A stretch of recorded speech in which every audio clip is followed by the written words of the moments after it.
Alright, in this video I'm going to cover the differences between Google's two operating systems. On the left you have Chrome OS on the CR48, and on the right you have Android Honeycomb 3.0 on the Motorola Xoom. Now a lot of people wonder why Google has two operating systems. Well, Apple has two operating systems, OS X and iOS. Microsoft has two operating systems, Windows 7 and Windows Phone 7. Google has two operating systems because you have two different form factors and two different sets of needs, two different theories behind the operating systems. Now obviously on the left over here you have Chrome OS. The theory behind it is that it's a cloud-based operating system. So everything you do on it is based with Google Apps or apps that are in the App Store. Right here, the web store, the Chrome web store, which if you have any question you can actually access if you're running Chrome on your desktop computer.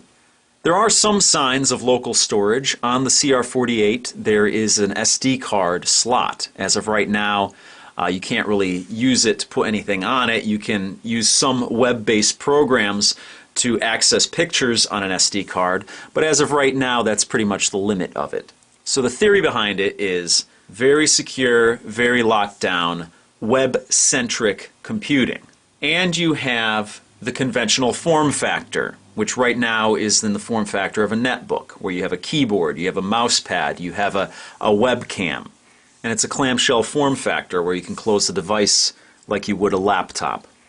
On the other hand, you have Android, which is the most popular mobile operating system in the world right now, bar none. The Android marketplace has tens of thousands of apps in it, and it's a thriving ecosystem. Now, since Android has its roots in mobile, it has more of a mobile paradigm. You have touch-based activities. That's the way you interact with the device.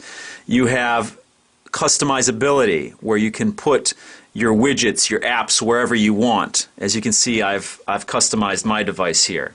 You can move the apps around. You have the ability to use widgets here. Here are bookmarks that I have. Now each device obviously has their strengths and weaknesses. The things I love about Android is that you have your onboard storage, so you're not only restricted to computing in the cloud as you are with Chrome OS. It's touch-based, that way you're a little bit closer, you're a little more intimate with the device. You can touch exactly what you want and influence it that way. Like I said before, there's a robust app market on Android. And it's customizable. As you can see, like I said, I customized this so that it works for my needs. I put my apps where I want them and make it look the way I want it to look. And of course, like I said before, you have the widgets. So you have a lot of widgets that you can put on the device, and it makes things easier. It allows you to access things that you want to access quicker. Now the things I really like about Chrome OS is that you have multiple user accounts on it. So you could have this device for several people in your family, and each person has their own user account. So that's nice. That's something you don't get in Android. I also like the older or the more conventional form factor of a netbook or a laptop, because I can sit it here on my desk or on my table here, and I don't have to babysit it. I don't have to hold it. I could watch something on it without having to hold it or prop it up against something or get a case for it or anything, and I can close it down, and I have a screen protector built into the device here. So I actually like the older form factor better. The tablet form factor, you know, it's something newer, it's something I have to get used to. It works really well in a mobile phone because you're actually always holding it, and it's not something that you're necessarily watching things on, or at least I don't. I don't find myself ever watching anything on my mobile phone past a couple of minutes. I'd never watch a movie on a mobile phone.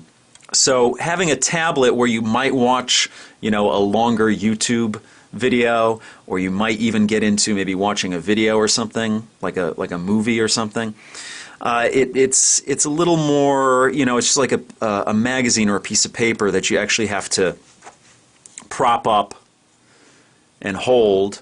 It would be great if this device had a kickstand of some sort where I could just kick it back and then sit it on my desk or table, and one that went both ways. That would be on my wish list for a tablet. But that just comes with the territory. That's what the form factors are on these things. But these are my personal preferences, what I like of both devices. And what I would actually like to see in a Fusion device somewhere down the line. Now, one thing I do also like about Chrome OS, as you would expect, you get the full Chrome browser. So you not only have all of your bookmarks baked right into it, but it's a very desktop experience that you get out of it. You can play a video in one tab and still hear it while you're surfing in another tab. It's the fully fleshed out version of Chrome. It is Chrome that you have on your desktop machine, on your laptop machine. Over here on the tablet, you do get a great browser. You do get a version of Chrome here with full tab browsing, and you can access bookmarks here.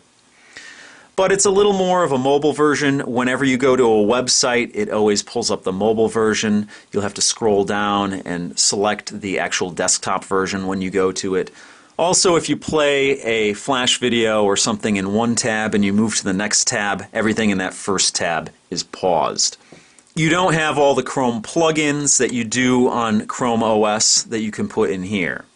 So these are things, this is the early stages of the two separate operating systems.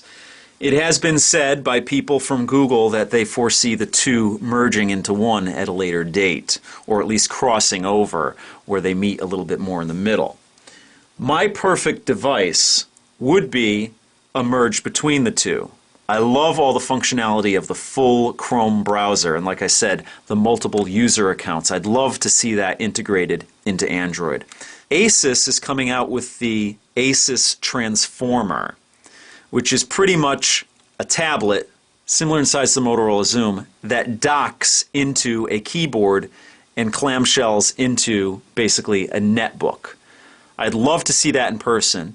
The only drawback on it is I think they're actually going to skin Android. They're going to be using Honeycomb on that device, but I think they're going to skin it, and I always hesitate buying a non-stock Android device.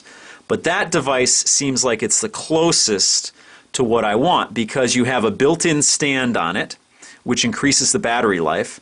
The keyboard is neither here nor there. It's fine, it's nice to have, but the thing that I like about it most is that it'll clamshell and protect itself, so you don't have to get a case or anything for it.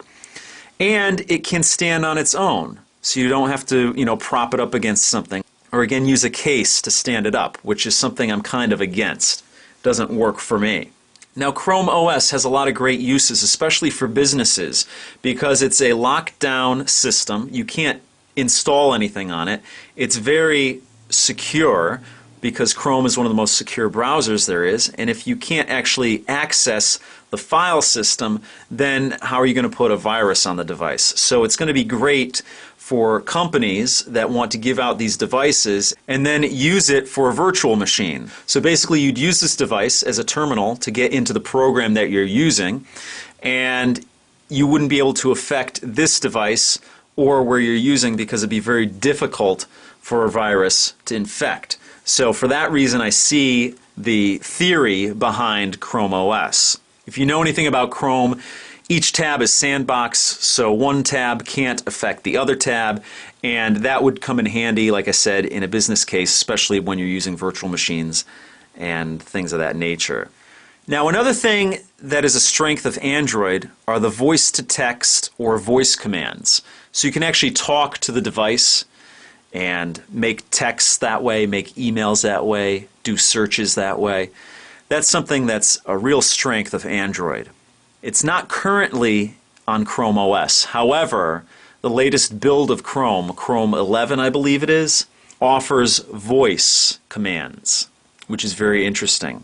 So you can see where the two paths are starting to cross. So that's going to be great when you can actually talk to your computer, talk to your Chrome computer, or even just your Chrome browser and have it look up things for you. That's going to be a definite plus. But right now, that's something that's found in Android and not Chrome OS. Now I could get into the performance of both devices, but that's really not the purpose of this video. This video is just to show you the two operating systems side by side and to give you some insight as to what I feel are the pros of each platform and what I'd like to see in the future when they do merge. Now I know the next generation of Tegra is going to be the quad-core processor, which I believe is codenamed Kal-El, which was Superman's name, and those should be coming out at the end of this year. I'd love to see a Kal-El or Tegra 4, whatever they end up calling it, device in the form factor of the Asus transformer, where you have a tablet that docks into a netbook, so you can use it as a netbook or pull it off and use it as a tablet when you want. I'd love to see something like that because for me that would be the perfect form factor. And then hopefully future iterations of Chrome or Android will kind of merge the two together, and I'd love to see multiple sign-in accounts on Android.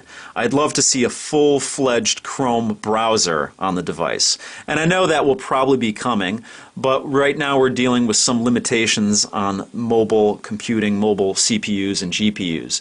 But that should be coming fairly soon as far as the power. I mean, by the end of this year we're going to have the quad-core processors. It just so has more to do with the software end of things. And that's the direction I'd like to see things go. I'd like to see a convertible netbook between a tablet and a netbook that has all those features, and for me that would be perfect. So that's pretty much it for this video. If you have any questions, comments, please list them down below. If you want to learn more about Android, I have a lot of videos on my channel about the Honeycomb tablet and even Android phones in general, so you can check those videos out. Also, I have several videos on the Chrome OS notebook here, the CR48, listed on my channel, so please check them out. So that pretty much does it for this video. I will see you next time.